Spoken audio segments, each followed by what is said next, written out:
So you'll have a DD-214 from the Department of Defense, you'll have badges from your corporate access, you'll have stuff that can establish it. And that's what we require. But those folks need to come forward in a next wave of disclosure and defect from this criminal enterprise. Many of you, I'm addressing you now, don't know you're in a criminal enterprise because the way compartmented intelligence works, you have a guy at this desk doesn't know what the guy next to him is doing because it's special compartmented intelligence, top secret. And that's the way it works. They're in what are called silos. But I am telling you through these documents and this testimony that the way these projects are managed, it's illegal. And if it's illegal, they cannot cite you for violating the National Security Act. Now, Snowden disclosed information that the President and Congress did know about. That's different. I'm talking about disclosing information that is not being shared with the President or Congress and are a priori illegal. So the quotidian world of top secret, the sort of everyday world of top secret, I'm not talking about that. I'm only talking about unacknowledged special access projects that deal with the anti-gravity or gravity control, new energy, ET, UFO issue. Those things are being managed in a corrupt enterprise that's illegal. So you folks can speak to anyone, provide any material, take any document, like some of these that I have that are top secret that have not been declassified. No one's going to come after you. Now, I did have an FBI guy say to me once, you know, he says, that's a top secret document. If you share that with anyone, each time you share it, it's however many years in prison and whatever zillion-dollar fine. I said, really? Come put the bracelets on. I said, because my first call, and it was back when I'd been on Larry King, my first call is going to be the Ted Koppel, who I know, and Larry King and a few other people. The headline's going to be, emergency doctor gets arrested for disclosing top secret document that confirms UFOs and that you guys killed Marilyn Monroe. You want that the headline? Come get me. And he looked at me, he said, you're crazy. I said, yeah, like a fox. I said, it's your worst nightmare. This is your worst nightmare. So that's the other part of disclosure. Don't be a lone wolf. Don't be a Bill Colby. Do it. Come together with us, with a group of people, another 5, 10, 20, 30 people deep inside the transnational security state, the deep state, and come forward. That's what I'm calling for people to do. So that's one thing we can do. The other is to each of us form our own CE5 groups. How many people here are part of a CE5 contact group somewhere? I'm just curious. Yeah, so a few of you. The rest of you need to do that. We have an app. If you go to SiriusDisclosure.com and scroll down to the second bottom half of the page, there's actually an app to train you in the remote viewing and the contact protocols. And then there's another app, a free app, that will show you who is on CE5 teams in your area. And so you can register on that, create a new email just for contact in CE5, and start going out under the stars doing this. Because here's the power of mass consciousness. Dr. John at Princeton, the Princeton Engineering Anomalies Research Lab, found that if one person put their awareness on a random number generator, they could shift the zeros to ones or the ones to zeros, just through their conscious effect. That's the power of the mind. Our minds have infinite power if we tap into that. If two people do it who love each other or are united, the effect was exponential, not arithmetic. It wasn't twice as much, it was 10 times as much. So when a group of people in higher consciousness go out for the purpose of making peaceful contact, understanding that our future is peace in the cosmos, and our destiny is to become extraterrestrials to other worlds eventually, where we will be interstellar. If you understand that, and then if you begin to do that, don't worry about what phenomenon happens. The process of doing it itself is transformative and edifying. So please go and do that. That's another thing you can all do. Now I want to take the last few minutes to just take a few questions. We've got about 15 minutes. And anyone who has a question in the audience, if you can just yell it out and I'll repeat it so everyone can hear it. Yes, Simeon. You were one of the witnesses at the Disciplinary for Disclosure press club in 2013, just a few months Do you think such an organization like that and those types of events help move the whole issue forward? Hearings in front of either members of Congress or the president? Yeah, he's asking about the, hearings in front of Congress and this sort of thing. Here's the problem with that. In reality, we've already done that. We've already given the full dossier to every member of Congress. I am not sanguine that any member of Congress is going to hold a hearing on this. Even Kucinich, who ran for president in 2008, who had a sighting and a close encounter, he was outed by Shirley MacLaine, unfortunately. And I've known him for years. He became chairman of one of the subcommittees on government oversight, domestic. He wouldn't do it. Because the social opprobrium, condemnation, critical, ridicule, is so great on this subject. It's more likely that more and more people defecting and doing it through the new media and the internet would create a tidal. Now, at some point, either a contact event will happen that cannot be suppressed, or enough critical mass of people, a new wave of people defect where it just reaches critical mass. But for the president and the Congress to do it, they will only step in after we've done the very big heavy lift. So I think disclosure is in our hands, and in my opinion, in a sense, we've already done it. The majority of Americans believe we're not alone. 43% of Americans believe we're currently being visited by ETs. 2/3 of the public believes there's intelligent life out there, and we've been historically visited. So in a sense, when I started the project, the numbers were like 25%. So in a sense, we've won that issue. It's when people talk about disclosure, I say, well, in a sense, we've already done it. What hasn't happened is official disclosure. But the problem with official disclosure is that it's rare to find a politician who has the courage to make their way through the condemnation, the ridicule, or the threats. And the threats are serious. And that's why we had such great hope that Clinton, and by the way, when Lawrence was hosting, when we were doing this briefing for President Clinton and Hillary at the Rockefeller Ranch, you know who stood up and stopped it? Hillary. She said, it's too dangerous. We don't want to hear anything more about it, and we're not going to pursue it. So President Clinton took the briefing, this huge thing I put together, and kept it in the private quarters of the White House in his bathroom, actually, to read. And he would occasionally bring it out. There was a person who used to live at the White House who's a friend of mine.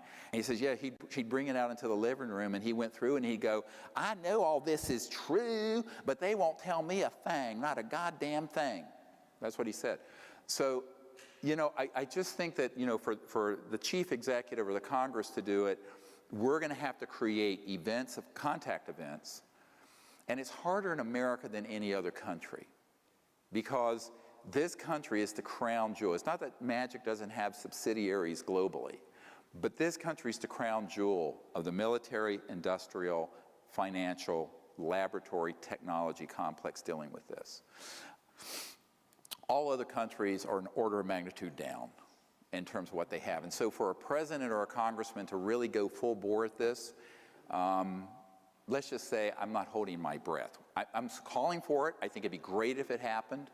But I think we're going to have to do a lot more of the groundwork ourselves. It has to be a mass public initiative, both making contact and bringing out more and more of these top secret witnesses before they will move off the dime. Yes, sir? Do you know who the leaders of Magic are today? Yes, I know a number. I've named a few. Some are recently deceased, some are still living. Like, Cheney's certainly a member. Papa Bush is a member. Some of these royal families have representation, but minor. All you have to do is look at the really top folks at the Lockheed Skunk Works, SAIC, Lockheed Martin. They're all involved. You have David Rockefeller, used to be Chase Manhattan Bank. That, by the way, that's why Lawrence, who was his brother, who was sort of the philosopher king of the family, he wanted disclosure and peaceful contact. David, with the banking empire, was jumping up and down on his, well, I won't say what he told me, his toes, and was furious. You're saying that an officer of Lockheed, Northrop, or whatever, is a member of this group, If they're directly involved in the skunk works and the cube, yes, they would absolutely have knowledge. And there are people within the military and CIA. I know people at the CIA who are a member of this group. And what's interesting, when I first did the meetings with the CIA director, about a third of Magic supported the concept of ending the secrecy and bringing this out. I've been told that the number is now 70% are in favor. And I've met with a number of them. They're more the younger generation. The problem is the other 30% would drop them dead just like they killed Bill Colby. So it doesn't take them, it's not a democratic system. It's who's willing to be a murderer, you know, who's willing to kill who. So it's, and the other problem is that this group, Magic, has elements that are splintered off of the main policy board, the main policy committee. So the folks who have gone off the reservation with electronic warfare systems, abductions, mutilations, those guys are in a paramilitary special operation, drug run. It's highly, and some of the people who are on the main, they don't actually have control over what those guys are doing. So people should get rid of the idea of some sort of top-down system. The architecture of the secrecy may have started that way, and much of it was under constitutional oversight with Truman and the early Eisenhower years, and then it went south. And it continues to go out of control, spinning out of control. So that's what you need to understand. Yes, sir? I mean, does this group conceive of themselves as, you know, people have talked about a breakaway civilization? I'm having a hard time getting my head around the end goal. Is it just endless warfare? Are they addicted to warfare? What is it? Okay, there are agendas within this group that are separate and competing, and sometimes they mesh. One would be macroeconomic global control. They want the oil system, the central utility system, and it's all a macroeconomic issue for those guys. Those would be more of the real politic folks like Papa Bush. Then you have the people who I mentioned are eschatologists. They would love to see a final battle happen that would result in the end of the world so that their Messiah or their Christ or whoever would return. I mean, they're religious nuts. I mean, they make the Taliban look like liberals. Then you have, well, really, then you have an element that are sociopaths who really like endless war. They love torture, they like destruction, they're addicted to it. And I've met with some of these people. They are true psychopaths and they're scary characters. And then you have an agenda that has to do with the fact that they're not so much still attached to the secrecy, but they don't know how to come clean without it being the biggest scandal in the history of the United States and many other countries. Because imagine this information coming out and being confirmed, and the world learns that for 60 years we haven't needed oil or gas or coal, that there have been all these things done. I mean, one of their concerns is that it could result in so much social instability they wouldn't be able to manage it. So there's a sort of inertia to the secrecy, a momentum, and it's very hard to stop it. So those are people who are just sitting on the fence, who are placeholders, status quo holders. And a man that was good friends with W, I met with him at the University Club over here, and he was sort of his advisor on nuclear power and stuff like this. And he said, you know, he says, I don't care if you're left, right, liberal, conservative, Democrat, Republican, when you get into that building, and we just down the road, he was pointing at the White House, you govern as a conservative. I said, what do you mean? He said, you do not want to be in charge when something this big happens and manage that change. I said, oh, I understand what you're talking about. I had an admiral who was in charge of CONUS, who was part of, and another guy named Admiral Harry Train, who became a member of Magic. You want names? I mean, I have a lot of names. And this guy said, well, CONUS is Continental United States Security. And he says, my job is to maintain the homeostasis of the world energy supply, just to have nothing disrupted. That's why we're in the Middle East so heavily.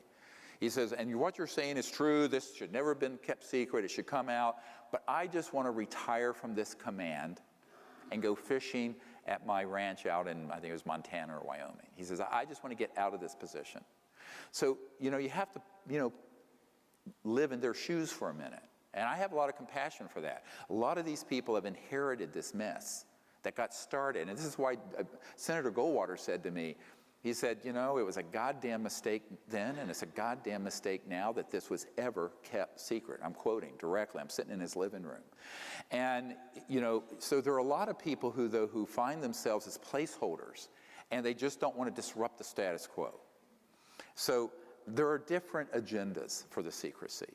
Some is global domination macroeconomically. Some have this quasi-religious sort of end times, you know, final battle in space nonsense. You know, it's almost like you get into the wackiness of science fiction, but it's real, this Dr. Strangelovian view. Some, it's all just about maintaining the status quo of how the world operates. Because imagine if every village in Africa and every place in India had a free energy device, they had electrification, refrigeration, crops could be grown under controlled environments with zero energy cost. You would have the 2.5 billion people in China and India, their economic output would be parity with the United States. We only have 300 million. So the US and Europe only has 700 million. The rest of the world is 7 billion. Money flows to where economic prowess and power is, right? That's why America is the biggest economy. China's about to get there, but bestrides the globe.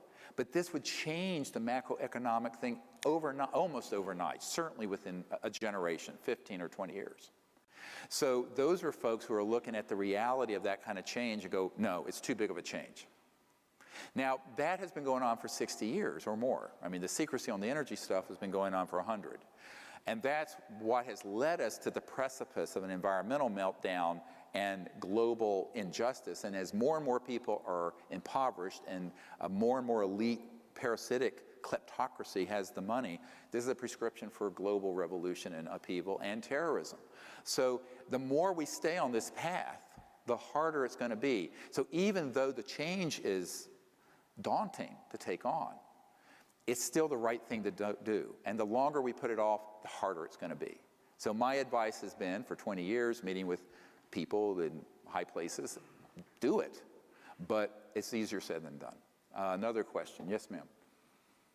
How can we help our children and the future scientists of the world, future Teslas who are growing up in this educational paradigm, you know, who want to push and learn, and maybe they're being suppressed? You know, what's the future of education?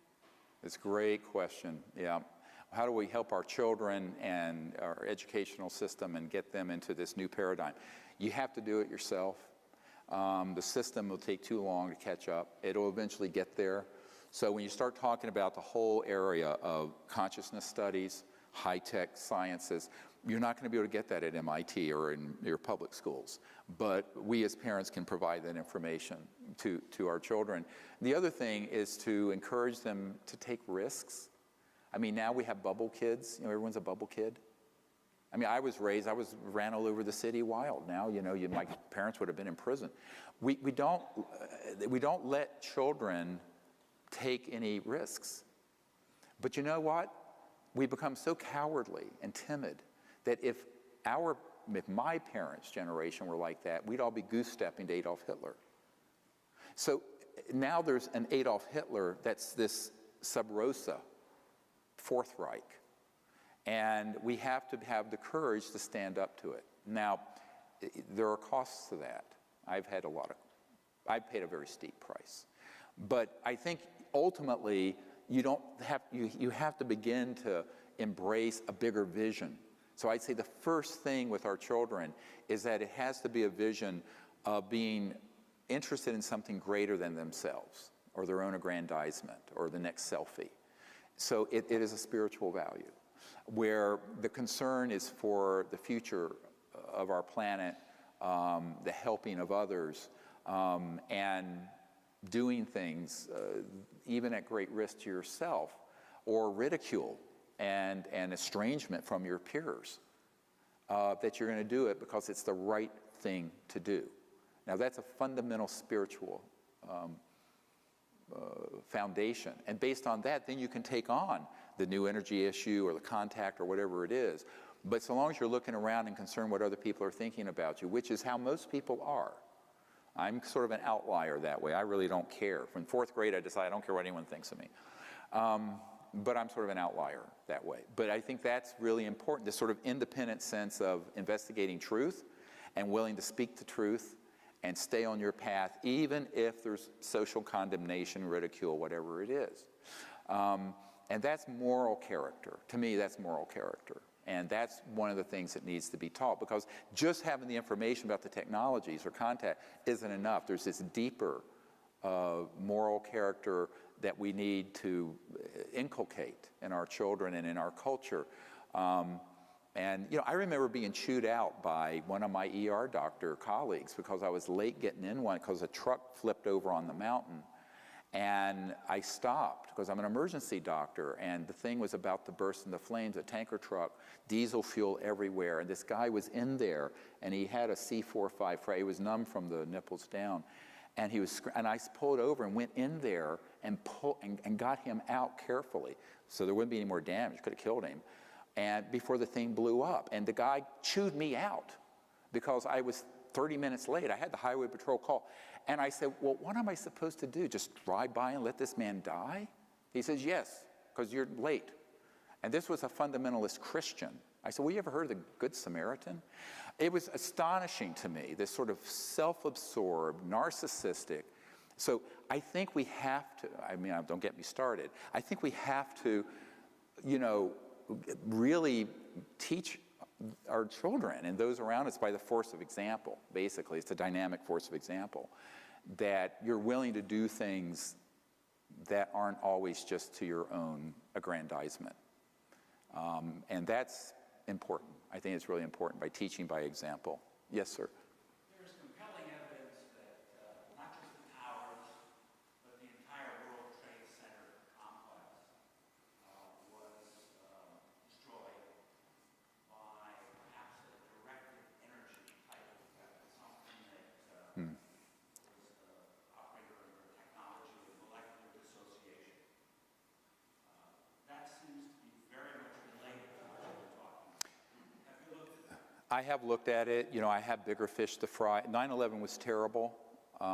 We lost 3,000 people. It led to 2 huge wars and trillions of dollars. I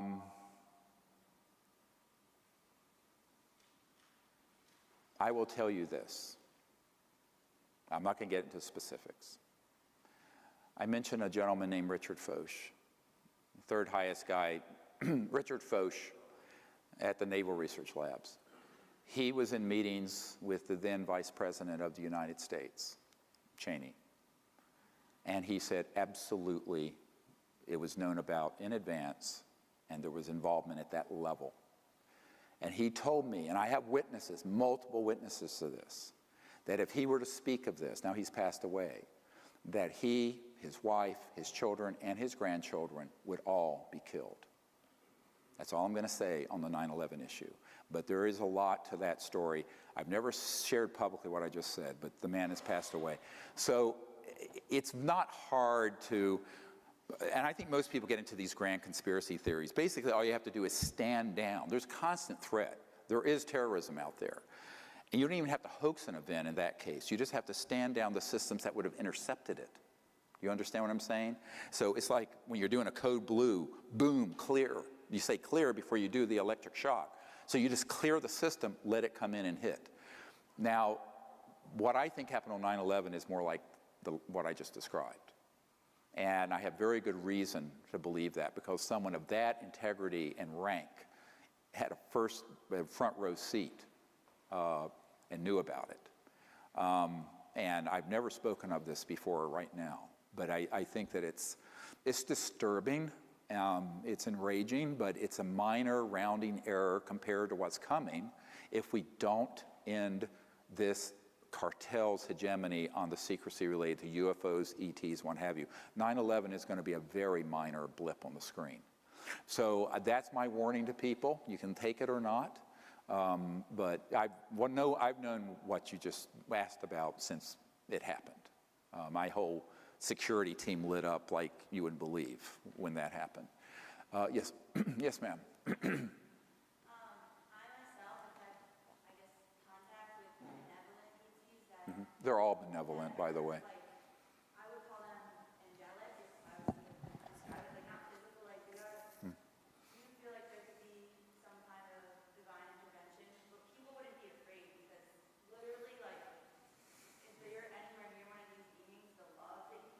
You're right.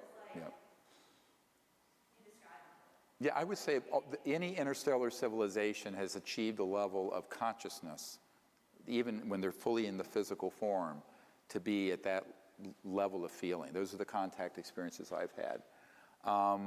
But I think that one thing that doesn't work is like when we go to Afghanistan and try to start Jeffersonian democracy amongst warlords that are living in the medieval time. These civilizations are not going to come here. Now, I think if things got very, very bad, there would be a massive intervention, honestly.